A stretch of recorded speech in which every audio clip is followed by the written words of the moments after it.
Bonjour à tous. Bonjour à tous. Je vous propose, pour commencer ce message, une petite devinette. À partir du moment où je me vante de l'avoir, je ne l'ai plus. Qui suis-je? L'humilité, bravo, il y en a qui sont vraiment très forts. Hein. Et oui, il y a quelqu'un qui a dit l'ennui avec l'humilité, c'est qu'on ne peut pas s'en vanter. Alors, comme vous êtes fort, hein, une deuxième petite devinette qui a dit tout ce que je sais, c'est que je ne sais rien.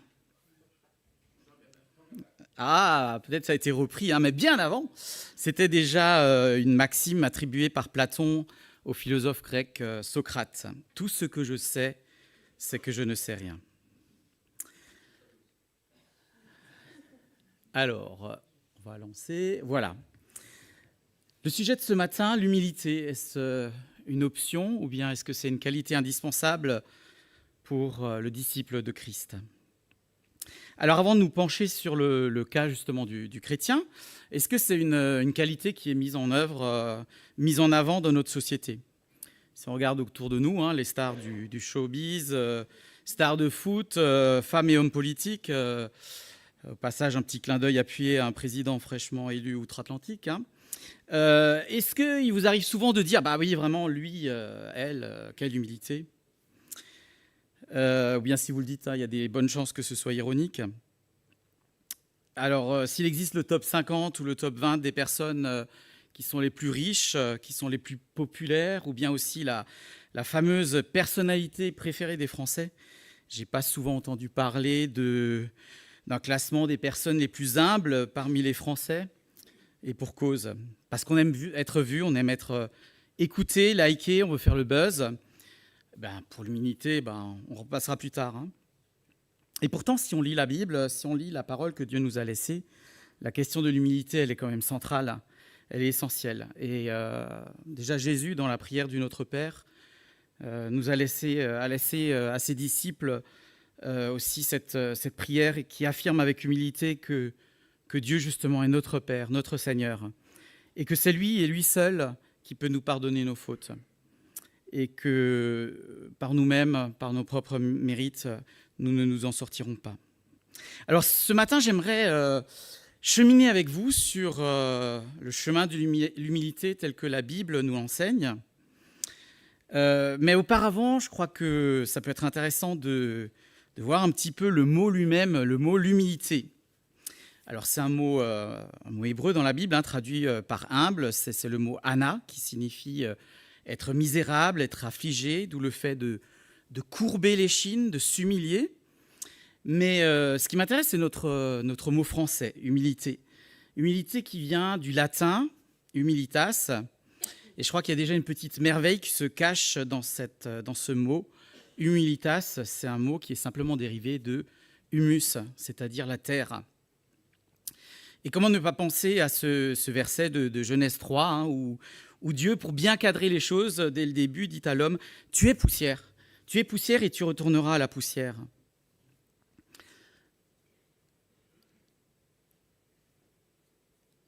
Bon, refuse de se lancer. Passer la prochaine. C'est pas grave, on va voir la prochaine. Voilà, tu es poussière et tu retourneras à la poussière. La poussière, la terre, l'humus. On n'est finalement que de la poussière, que de l'humus. Alors oui, c'est une poussière qui est très bien, qui a été très bien façonnée par notre Créateur, mais c'est de la poussière tout de même. Hein. Et toutes ces fleurs qui sont déposées sur les tombes à la Toussaint ne changeront rien à cette réalité. Tout homme, aussi important, aussi aimé soit-il, retournera en fin de compte à la poussière. Et en sachant cela, voilà, comment ne pas être humble face à notre condition humaine? Quelle folie de vouloir s'élever au-dessus des autres, au-dessus de Dieu aussi, de Dieu lui-même parfois. Alors pour illustrer ce matin ce thème, je vous propose de lire dans Luc 18, les versets 9 à 14. C'est une parabole qui est racontée par Jésus à ses disciples. On peut passer la prochaine. Voilà. La parabole du pharisien et du collecteur d'impôts. Donc c'est Jésus qui dit encore cette parabole à l'attention de certaines personnes qui étaient convaincus d'être justes et qui méprisaient les autres. Deux hommes montèrent au temple pour prier. L'un était un pharisien, l'autre un collecteur d'impôts. Le pharisien, debout, faisait cette prière en lui-même. « Ô Dieu, je te remercie de ce que je ne suis pas comme les autres hommes, qui sont voleurs, injustes, adultères, ou même comme ce collecteur d'impôts. Je jeûne 2 fois par semaine, je donne la dîme de tous mes revenus. » Le collecteur d'impôts, lui, se tenait à distance, n'osait même pas lever les yeux au ciel, mais il se frappait la poitrine en disant « Ô Dieu, aie pitié de moi, qui suis un pécheur. » Je vous le dis, lorsque ce dernier descendit chez lui, il était considéré comme juste, mais pas le pharisien. En effet, toute personne qui s'élève sera abaissée, et celle qui s'abaisse sera élevée. Nous avons ici deux hommes croyants, hein, ils se rendent tous les deux au temple. Jésus nous dit qu'ils viennent pour prier. Mais c'est sans doute la seule chose qu'ils ont en commun. Alors déjà, leur statut dans la société n'est pas le même. D'un côté, on a un homme de loi, un pharisien, un homme bien, hein, un homme respecté, honoré. Et de l'autre, on a une personne bien moins fréquentable, puisqu'il s'agit d'un publicain, un collecteur d'impôts, un personnage pas très apprécié à l'époque. Je ne sais pas s'il l'est plus de nos jours, hein, d'ailleurs. Et voilà, les deux hommes vont chacun adresser à Dieu des prières, mais ces prières n'ont strictement rien à voir. On va d'abord commencer par le pharisien. Alors d'abord, sa posture, hein, il se tient droit, se tient debout dans le temple, il va pas s'incliner, hein, il ne va pas s'abaisser, il est quelqu'un d'important. Et voilà, Dieu doit gentiment écouter ce qu'il a à lui dire, parce que ce brave homme, il est content. Il est même très content de lui, de sa situation. Quand on lit sa déclaration, on dirait presque qu'il postule à un entretien d'embauche en énumérant toutes ses qualités personnelles. Hein. Il jeûne 2 fois par semaine, il paye la dîme, il vient prier au temple. C'est un croyant exemplaire. Regardez-moi, suivez mon exemple. Il se croit exemplaire et surtout, il se place au-dessus de la mêlée, au-dessus des autres hommes. Et tout ça, il l'enveloppe dans une belle prière. « Merci, mon Dieu, d'être bien mieux que les autres. » Je ne sais pas si c'est d'ailleurs une prière ou simplement un satisfecit de sa part. Hein. Bon, en tout cas, ce n'est pas le genre de prière que j'ai souvent entendu prier à la BN de Colmar. Et c'est tant mieux. En tout cas, personne n'a osé, du moins pas à haute voix en tout cas. Hein. Alors, d'un côté, nous avons ce pharisien. De l'autre côté, nous avons ce collecteur d'impôts. Un homme qui va se cacher, qui va se mettre à l'écart, contrairement au premier.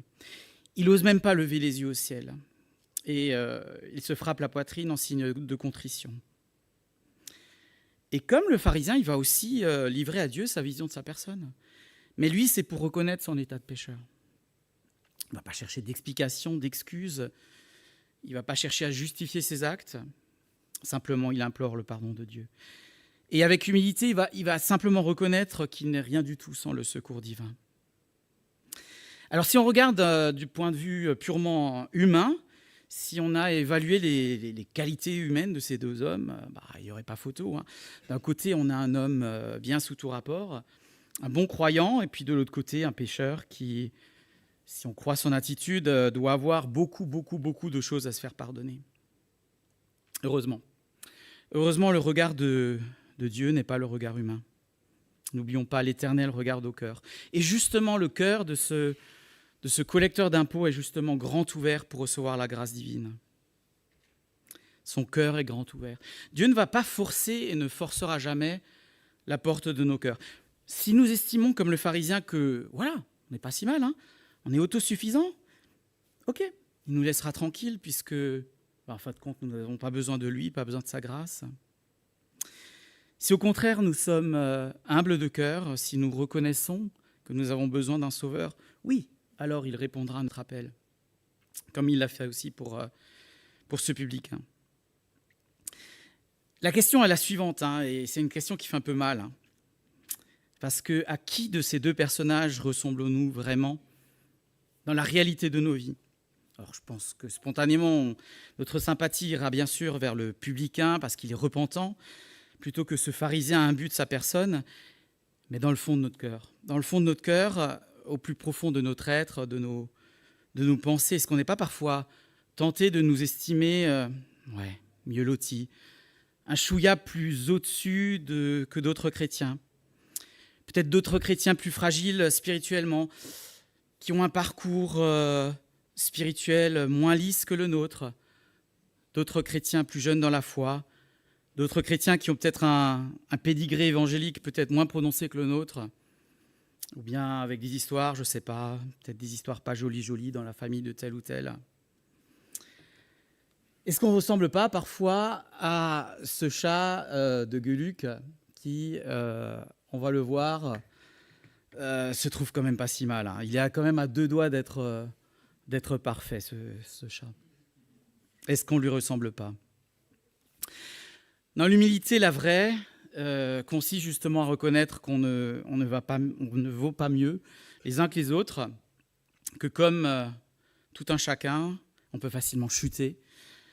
Et tous, on a absolument tous, de manière égale, besoin d'un sauveur fidèle à nos côtés. Humble face à Dieu. Et on peut passer la prochaine. Voilà. L'humilité de l'homme, de la femme face à Dieu. La créature ne peut pas dépasser son créateur. D'un côté, il y a la créature et de l'autre côté, il y a le créateur. Et Dieu a établi un ordre dès le début. L'homme, sa création a une très grande valeur pour lui. Et c'est pour ça qu'il l'a créé à son image. C'est pour ça qu'il l'a placé dans un endroit, dans un jardin magnifique. Il l'a établi au-dessus de tous les êtres vivants. Mais le problème, c'est que dès l'humanité, cette créature a cherché à se hisser au niveau de son créateur.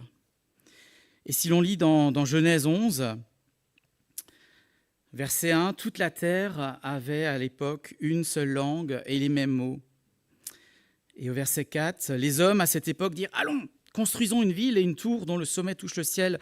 Faisons-nous un nom afin de ne pas être dispersés sur toute la surface de la terre. » L'Éternel descendit pour voir la ville et la tour que construisaient les hommes.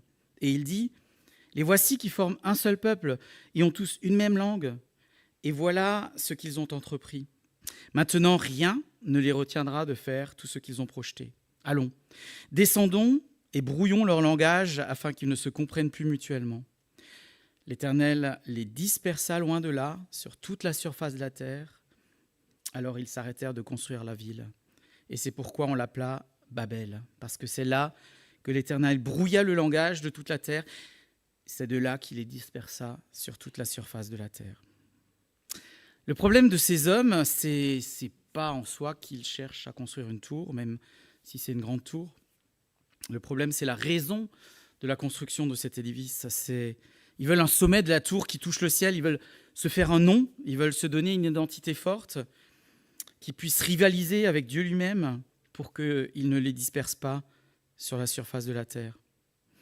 Les hommes, à l'époque de la tour de Babel, veulent changer de statut, ils ont des prétentions, ils ne veulent pas rester de simples créatures qui seraient comme ça soumises à leur créateur, ils veulent décider eux-mêmes de leur propre sort. Et ouais, ce n'est plus ni moins qu'une rébellion, et une rébellion qui n'est d'ailleurs pas nouvelle, parce que, voilà, déjà un peu plus tôt, au Jardin d'Éden, déjà le diable murmurait à l'oreille d'Adam et Ève, « Le jour où vous mangez du fruit interdit, alors vous serez comme des dieux. Mangez, affranchissez-vous de votre dépendance à votre Créateur, devenez son égal, vous serez comme des dieux. » Quel mensonge! Quel mensonge inspiré par le diable, et quelle faiblesse d'Adam et d'Ève de l'avoir cru.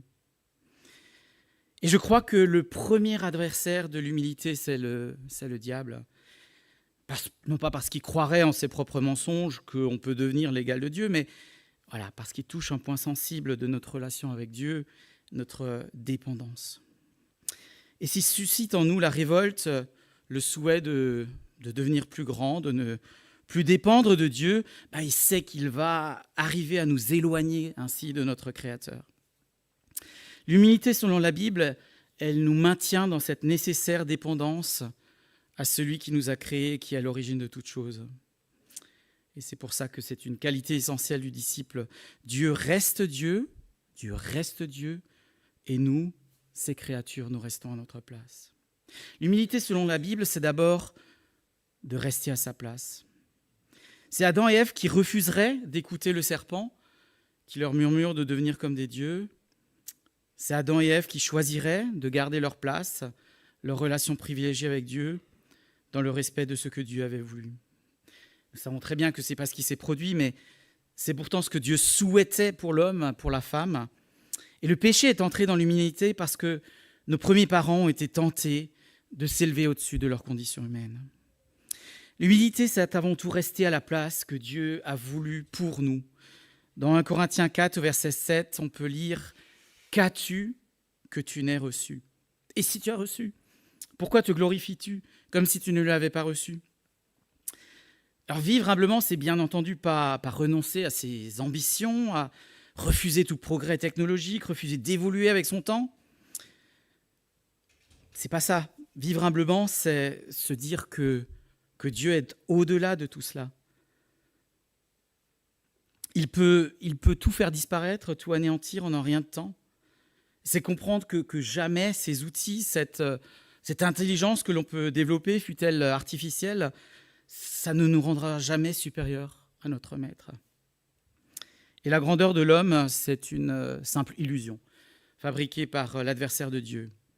Alors ne retombons pas dans le panneau, comme l'ont déjà fait nos premiers parents. Notre nature pécheresse nous oblige à être et rester humbles. Le péché est une caractéristique de l'humanité depuis la chute. Et que ce soit du nourrisson jusqu'au vieillard, ce péché est en nous et il a été transmis par nos parents, nous allons le transmettre à d'autres. Et je crois que ce péché dans lequel nous pouvons tomber si facilement nous contraint naturellement à l'humilité. Alors je voulais en emmener un, mais j'en ai pas trouvé à la maison, fraîchement brisé. J'ai voulu emmener un verre qui serait ébréché, qui serait brisé. Et voilà, moi ça me désole, bien sûr ça désole tout le monde, hein, mais quand c'est un beau verre comme ça et que voilà, un choc, il tombe et ainsi de suite. Et j'ai du mal à me résoudre à le jeter parce que c'est un si beau verre, quoi. Et du coup, j'essaye maladroitement souvent de recoller les morceaux, de retrouver mon beau verre, mais je sais que c'est qu'une illusion. Jamais il sera aussi beau qu'avant, même si la réparation est bien faite. Ce ne sera plus jamais dans un état neuf. Il portera les marques des brisures du verre. Et je crois qu'il en est de même pour le péché. Le péché est entré dans l'humanité et toutes nos tentatives d'en effacer les traces seront vaines et inutiles. Notre état de pécheur nous oblige à rester humble. Oui, c'est vrai, on l'a célébré tout à l'heure, Christ a lavé nos fautes. On n'est plus esclave du péché, c'est une réalité. Mais comme le publicain de tout à l'heure, on reste des pauvres pécheurs qui vivons par grâce. Et combien de fois dans l'Ancien Testament on lit que le peuple d'Israël a chuté, a lourdement péché, s'est détourné de Dieu, et le chemin pour restaurer cette relation qui était rompue avec Dieu a consisté à s'humilier, à reconnaître son impuissance. 2 Chroniques au chapitre 7, « Si mon peuple, celui qui porte mon nom, s'humilie, prie et me cherche, s'il renonce à ses mauvaises voies, je l'écouterai du haut du ciel, je lui pardonnerai son péché, je guérirai son pays. » Le peuple a péché comme aussi nous péchons. Et la voie de secours, l'unique voie de secours, c'est l'humilité. C'est prier, c'est chercher Dieu, c'est renoncer à nos mauvaises actions. Et s'humilier, c'est justement reconnaître ses fautes. Se remettre dans la posture qui est la nôtre, celle du serviteur obéissant, humble devant son maître. Mais moi, ce que je trouve extraordinaire, c'est la suite de ce verset. Quand Dieu dit « Je l'écouterai du haut du ciel, je lui pardonnerai son péché, je guérirai son pays. » Si nous sommes à notre place, alors Dieu peut à nouveau effectivement nous écouter, nous pardonner nos fautes, nous guérir. Et Dieu ne peut pas le faire si nous prétendons être à sa hauteur. Il peut le faire quand nous entamons un processus de contrition, une démarche d'humilité. Et ce péché qui nous enveloppe si facilement nous contraint donc à rester humble, parce que n'étant pas parfait, et ne pouvant le devenir d'ailleurs de notre vivant, la lucidité nous recommande une marche chrétienne humble face à Dieu, face aux autres. Nous sommes et resterons, quoi qu'il arrive, des vers ébréchés. Nous porterons en nous cette fragilité. Nous ne pourrons jamais ici-bas redevenir de beaux vers neufs sans défaut. Humble aussi parce que Dieu déteste l'orgueil humain. Bien sûr, le contraire de l'humilité, c'est l'orgueil. L'orgueil qui se manifeste par un sentiment de supériorité à l'égard des autres, parce que l'orgueilleux aspire aux honneurs, aux meilleures places, il cherche à s'élever à tout prix, bien souvent au mépris des autres. Et le pharisien de tout à l'heure, il coche toutes les cases. Rappelez-vous sa prière, « Merci mon Dieu de ne pas être comme les autres, d'être bien meilleur qu'eux. » Et le problème, c'est que Dieu déteste ce genre de comportement. La parole de Dieu nous dit que Dieu s'oppose aux orgueilleux, mais il fait grâce aux humbles. Texte de Jacques 4. Le choix de l'orgueil, c'est un choix d'un conflit direct avec Dieu. Et dans l'évangile de Jean, dans 1 Jean 2, au verset 16, ce texte précise les choses. Il nous est dit, en effet, tout ce qui est dans le monde, la convoitise qui est dans l'homme, la convoitise des yeux, l'orgueil dû aux richesses, vient non du Père, mais vient du monde. Alors ici, c'est l'orgueil lié aux richesses, l'orgueil de la vie, dans la version seconde, c'est-à-dire l'orgueil de tout ce qu'on possède, ses richesses, sa puissance. Tout cela vient du monde et non de Dieu. Et il y a une incompatibilité totale. Et moi, je pense naturellement à cet homme qui possédait de grandes richesses. C'est la parabole dans Luc 12 de Jésus. Il était très riche et puis il n'y a plus assez de place. Il faut qu'il construise de nouveaux greniers pour profiter plus de la vie. Et il se dit en lui-même, repose-toi, mange, bois, réjouis-toi. Ouais. Il a l'orgueil de se dire que ainsi riche, il pourra ne plus dépendre des autres, ne plus dépendre de Dieu, parce que maintenant c'est bon, il a tant de biens en réserve. Mais la sentence divine, elle tombe. Insensé, cette nuit même, ton âme te sera redemandée. Et ce que tu as préparé, pour qui cela sera-t-il ? Tu es un insensé. Ton orgueil t'a fait perdre la tête. Oui, tu as des biens, mais tu oublies un petit détail, c'est que la vie, ta vie, c'est moi qui la tiens entre tes mains. Et sans moi, tu n'es rien du tout. Dieu déteste l'orgueil. Dieu déteste cette illusion des hommes à se croire supérieurs, à s'affranchir de leur dépendance aux autres et pire que tout, leur dépendance vis-à-vis de Dieu lui-même. Et là encore, l'ennemi de Dieu, le diable, je pense, est un véritable inspirateur. Il ne faut pas oublier qu'il est un ange qui s'est lui-même révolté contre Dieu, qui a laissé son orgueil le détourner de celui qu'il avait pourtant créé. L'orgueil, c'est chercher à s'affranchir de la dépendance divine, et cela, Dieu ne le veut absolument pas, il ne le tolère pas. Il est et reste le maître de tous et de toutes choses. Est-ce que cette vérité biblique nous parle ? Est-ce qu'il n'y a jamais en nous une pointe d'orgueil ? Dieu nous a certainement bénis de diverses manières, une famille, des amis, des biens matériels, un travail pour ceux qui ont la chance d'en avoir un. Mais attention à ne jamais utiliser ces bénédictions pour que nous alimentions un quelconque sentiment d'orgueil personnel. Ce ne sont que des cadeaux que Dieu nous fait, des cadeaux précieux, oui, dont on jouit, mais qu'on peut aussi à un moment donné perdre. Je n'oublierai jamais ces paroles de Job. L'Éternel a donné, l'Éternel a repris, que le nom de l'Éternel soit béni. Si j'ai des richesses, et Job avait de très nombreuses richesses, voilà. Il a vécu comme ça pendant un moment. Puis à un moment donné, ces richesses ont disparu. Ces richesses peuvent disparaître pour nous aussi. Eh bien, en dépit de ces circonstances, que Dieu soit béni. Tout n'est que grâce. Rien ne doit alimenter un quelconque orgueil qui nous détournerait de celui qui est à l'origine de tout ce que nous possédons. Dieu s'oppose aux orgueilleux, mais il fait grâce aux humbles. C'est donc un choix clair qui s'impose pour nous. On ne peut pas faire de demi-choix. Et l'humilité, c'est bien sûr l'attitude qui s'impose dans notre relation avec notre Dieu, mais cette humilité, elle va aussi rejaillir sur notre relation avec nos semblables. Et c'est bien naturellement que ça va se traduire dans nos relations avec nos frères et sœurs. Humble face aux autres. Humble parmi ses frères et sœurs dans la foi. Et c'est l'apôtre Paul qui s'adresse aux Philippiens en leur demandant, dans Philippiens 2, verset 3, « Ayez un même amour, un même cœur, une même unité de pensée.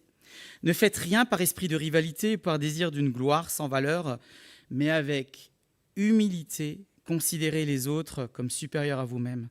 Que chacun de vous, au lieu de regarder ses propres intérêts, regarde aussi à ceux des autres. Paul appelle les chrétiens de Philippe à être un même amour, un même cœur, une même pensée. L'unité bien sûr dans la diversité de l'Église, mais l'unité entre frères et sœurs pour avancer ensemble d'un même pas. Et l'humilité trouve tout naturellement sa place dans la recherche de cette unité. Avec humilité, considérez les autres comme supérieurs à vous-même. L'Église ne peut pas avoir différentes catégories de membres parce qu'il y en aurait qui ont davantage le droit à la parole, ceux qui doivent être considérés davantage que les autres, celui dont la vie doit être plus suivie. Et pourtant, il n'y a pas si longtemps que cela, les ressources financières, le rang social se voyaient aussi dans les églises, tout simplement par la place que les personnes occupaient dans le lieu de culte. J'ai trouvé des extraits du XVIe, XVIIe siècle avec des rapports de curés qui se plaignaient des inégalités entre paroissiens engendrées par les bancs ou les chaises réservées, voire achetées par les familles les plus riches dans les églises. Et on lit notamment, c'est une chose très conforme à l'esprit et à la pratique de l'Église que chacun soit placé dans les paroisses suivant son rang, son état, sa qualité. Les personnes payaient pour acheter des bancs réservés. Et c'est qu'au moment de la Révolution française que des bancs communs, donc banc commun veut dire non réservable, premier arrivé, premier servi, c'est à ce moment-là que des bancs communs ont été introduits dans les églises pour garantir l'égalité des paroissiens concernant leur place dans l'église. Alors si on se réfère à ces tristes pratiques, heureusement que la Révolution avec les droits à l'égalité des citoyens est passée par là pour établir dans les églises des pratiques plus conformes à la Bible. Il faut dire que l'humilité, c'était déjà un sujet d'actualité quand Jésus s'adressait à ses disciples. Et leurs questions posées à Jésus dans Matthieu 18 traduisaient leur préoccupation, leur grande préoccupation. Qui est le plus grand dans le royaume de Dieu ? Une question qui montre bien leur souhait de se démarquer des autres, de sortir du lot, peut-être de choisir une place au premier rang. Et Jésus va les prendre à contre-pied. Il va appeler un petit enfant et leur répondre « Celui qui se rendra humble comme ce petit enfant sera le plus grand dans le royaume des cieux. » Quelle claque pour les disciples, quelle leçon d'humilité. Et plus loin dans Matthieu 23, Jésus surenchérit « Mais vous, ne vous faites pas appeler maître, car un seul est votre maître, c'est le Christ, et vous êtes tous frères. N'appelez personne sur la terre votre père, car un seul est votre père, c'est celui qui est au ciel. Ne vous faites pas appeler chef, car un seul est votre chef, c'est le Christ. Le plus grand parmi vous sera votre serviteur. Celui qui s'élèvera sera abaissé, et celui qui s'abaissera sera élevé. Ce n'est pas une option, l'humilité pour le disciple de Christ. Ce n'est pas une vertu facultative. Si nous voulons marcher avec Christ, nous devons rester humbles. Peu importe nos réussites, nos richesses, le flot de bénédictions que Dieu nous accorde, tant mieux. Mais rien de tout cela doit nous monter à la tête pour nous croire meilleurs, plus méritants que les autres. Mais quand on parle d'humilité dans nos relations avec les autres, je crois qu'il y a aussi deux écueils, deux pièges dans lesquels on ne doit pas tomber. Le premier de ces pièges, c'est la fausse humilité. Soigner les apparences, le paraître, c'est faire croire aux autres qu'on est humble. Mais au-dedans de nous, dans notre être profond, dans nos pensées, c'est la révolte qui gronde. Nous ne sommes pas honnêtes, ni avec les autres, ni avec nous-mêmes. Et on ressemble alors tellement aux pharisiens de cette histoire, en apparence bien sous tout rapport, mais dans le fond, on cultive du mépris pour les autres. Une face A bien polissée, rien à redire, une face B beaucoup moins sympathique que nous n'aimerions pas montrer aux autres. Je mets dans cette catégorie les ragots, les commérages, les bruits de couloir, peu importe quel nom on leur donne. On se serre les mains les uns des autres, on montre un joli sourire, on montre son meilleur visage, et puis de retour à la maison, dans les chaumières, on laisse peut-être libre cours à nos mauvaises pensées, notre méchante langue, en parlant peut-être des défauts de tel ou tel, des rumeurs que l'on a pu entendre, On remue la boue nauséabonde. Et voilà, en apparence, oui. En apparence, je parais humble, je parais être à ma place, mais en réalité, je ne le suis nullement, puisque je me permets de juger les autres, voire de les condamner déjà en avance. La fausse humilité.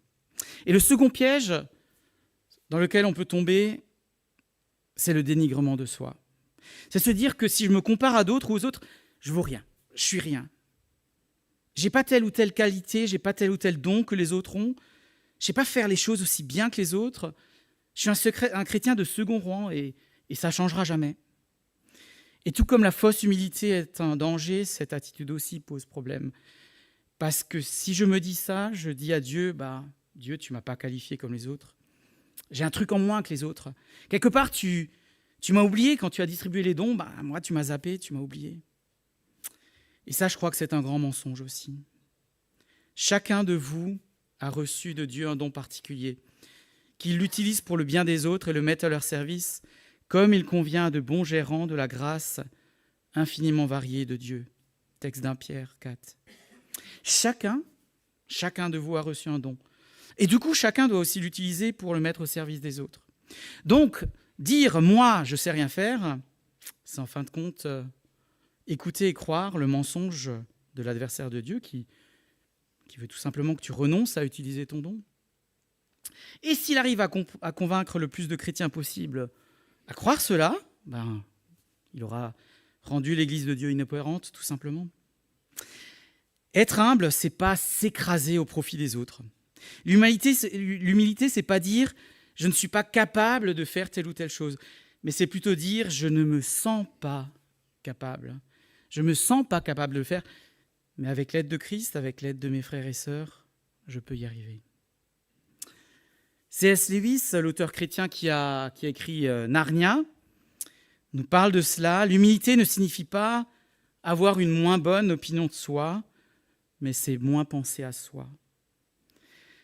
L'humilité, ce n'est pas un renoncement forcé à ses envies, ses passions, ses aspirations. L'humilité, c'est penser à soi-même, oui, mais de la même façon qu'on pense aussi aux autres. Humble face à Dieu, humble au milieu de nos frères et sœurs dans la foi, mais surtout humble car disciple de Christ. Alors justement, lui, Christ, allons un peu à sa rencontre, lui l'exemple parfait. À travers son Fils, Dieu nous montre lui-même le chemin de l'humilité. Commençons par sa venue, qui a été annoncée par Zacharie. Déjà dans le livre de Zacharie 9 au verset 9, on peut lire « Réjouis-toi, fille de Sion, lance des acclamations, fille de Jérusalem. Voici ton roi qui vient à toi. Il est juste et victorieux, il est humble. Il est humble et monté sur un âne, sur un ânon, sur le petit d'une ânesse. » Et ce texte inspiré, il est tellement surprenant. Je ne sais pas si vous imaginez la scène. Je ne sais pas si vous imaginez, le roi Charles parader sur un ânon. Et si vous avez déjà raconté, si ça vous est arrivé de raconter à vos enfants, vos petits-enfants, des belles histoires de princes, de princesses, de rois, de chevaliers. Voilà, peut-être que parmi vous, il y a des fins connaisseurs du monde de Disney, de son univers enchanteur. Je pense que jamais, vous auriez imaginé un roi juste et victorieux, comme nous le dit Zacharie, parader en triomphe, monté sur un ânon. Et pourtant Christ, le Messie, le Fils unique du roi des rois, qui porte donc tous les attributs de la royauté suprême, il se rend humble, il se rend disponible à la portée de chacun, puisque monté sur un âne, sur un petit âne. Quel exemple d'humilité déjà au moment de son annonce. Et je crois que déjà en lisant ce texte de Zacharie, ces lecteurs pouvaient s'imaginer que le Messie promis n'allait pas être ce grand chef guerrier, libérateur politique et militaire de son peuple, du peuple d'Israël. Sa venue avait un autre but, se rendre accessible à tous, humblement se donner à tous. Il ne perd rien de sa divinité, de sa royauté, mais il supprime tous les obstacles à ce que moi, à ce que toi, puisses le rencontrer. Cette prophétie de Zacharie, c'est ce qu'on pourrait appeler aujourd'hui, c'est la bande-annonce, c'est le teaser de l'annonce de la venue de Christ, Une bande-annonce qui a quand même eu lieu 500 ans avant la venue effective de Christ sur terre. Regardons maintenant si cette venue effective de Christ sur terre a bien confirmé ce qui était annoncé. Une naissance humble sur terre. On va bientôt rentrer, on a déjà commencé à rentrer dans la période de Noël, une période que j'aime particulièrement, mais il faut bien le reconnaître, actuellement c'est une période qui n'a certainement pas grand-chose à voir avec le calme, la paix, la simplicité du premier Noël. Aujourd'hui, Noël, c'est un grand sapin de Noël, justement, dans les villes, au cœur des villes. J'ai lu que c'est quand même un budget de 350 000 € pour une ville comme Strasbourg, le sapin de Noël. Des lumières omniprésentes, des opérations commerciales pour vendre le plus d'articles possible, et puis du vin chaud pour faire passer l'addition. Le premier Noël, est-ce que c'est ça ? Non, le premier Noël, c'est tout simplement un couple qui cherche un endroit pour se reposer pour un enfant qui va venir. Et faute de place, sa naissance dans une étable, dans un lieu peu confortable, peu approprié. Il n'y a aucun doute, l'humilité caractérise bien la venue de Christ sur terre dès sa naissance. Des conditions précaires pour la venue au monde d'un bébé, de simples bergers comme témoins de sa naissance. Lui, le roi des rois, il s'est abaissé, s'est mis au niveau des hommes de conditions modestes, sans apparat. Et plus tard, aux côtés de Joseph, il va apprendre le métier de charpentier. Un travail dur, un travail exigeant, qu'on n'imaginerait pas forcément pour le Fils de Dieu. Une vie sur terre pour montrer l'exemple. La vie de Christ sur terre pendant ces 3 années de ministère était bien sûr dans la droite ligne de sa naissance. Jésus est venu sur terre pour une mission précise, et cette mission, il veut la mener conformément à la volonté de son Père. Jean 5, verset 30, « Je ne peux rien faire par moi-même. Je juge d'après ce que le Père me dit, et mon jugement est juste. En effet, je ne cherche pas à faire ce que je veux, mais à faire la volonté de celui qui m'a envoyé. » Et cette attitude humble de Jésus, j'aimerais la résumer ce matin en 3 tableaux.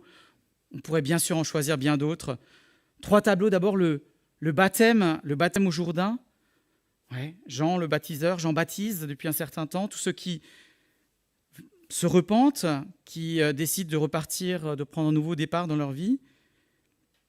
Mais Jean, il est pas prêt du tout quand il voit Jésus arriver pour que Jésus lui demande de le baptiser. C'est moi qui ai besoin d'être baptisé par toi. C'est toi qui viens à moi. Verset 14. Et Jésus lui répond alors, mais laisse faire maintenant. Car ainsi il nous est convenable d'accomplir toute justice. Au lieu de bénéficier d'un traitement de faveur, Jésus vient ici, au bord du Jourdain, pour que Jean le baptise, de la même manière que les pécheurs repentants qui viennent. Quelle marque d'humilité pour le Fils de Dieu. Second tableau, Jésus qui lave les pieds de ses disciples. Et c'est pendant la dernière semaine avant la croix que se déroule cette belle scène de Jean 13. Avant la fête de Pâques, Jésus, sachant que son heure était venue pour passer de ce monde au Père, ayant aimé les siens qui étaient dans le monde, les aima jusqu'à la fin. Et ce n'est pas qu'une déclaration, parce que Jésus va tout de suite en donner la preuve. Il se lève, il met de côté ses vêtements, prend un linge, il va laver, puis essuyer les pieds de chacun de ses disciples. Et il leur dit alors, « Vous m'appelez Maître et Seigneur, et vous avez raison, car je le suis. Si donc je vous ai lavé les pieds, moi, le Seigneur, le Maître, vous devez, vous aussi, vous laver les pieds les uns des autres. Car je vous ai donné un exemple, afin que vous fassiez comme je vous ai fait. » Dans son amour, dans sa grande humilité, Jésus donne l'exemple, et il se comporte, lui, le Seigneur, le Maître, comme le ferait un simple esclave, un humble esclave. La fête des rameaux, ensuite, Jésus monte à Jérusalem pour célébrer la Pâque avec ses disciples. Et c'est justement à ce moment-là que la prophétie de Zacharie 500 ans plus tôt va s'accomplir. C'est bien sur un ânon que Jésus s'assoit. Et Matthieu nous rapporte qu'une grande foule étend ses vêtements sur sa route en ajoutant des branches d'arbres. Ceux qui précédaient et ceux qui suivaient Jésus criaient « Hosanna au fils de David, béni soit celui qui vient au nom du Seigneur, Hosanna dans les lieux très hauts. » Et c'est un vrai triomphe pour Jésus. La foule l'acclame, la foule le reçoit comme un roi. Mais un roi, un roi à la portée de tous, car justement, monté sur un petit âne.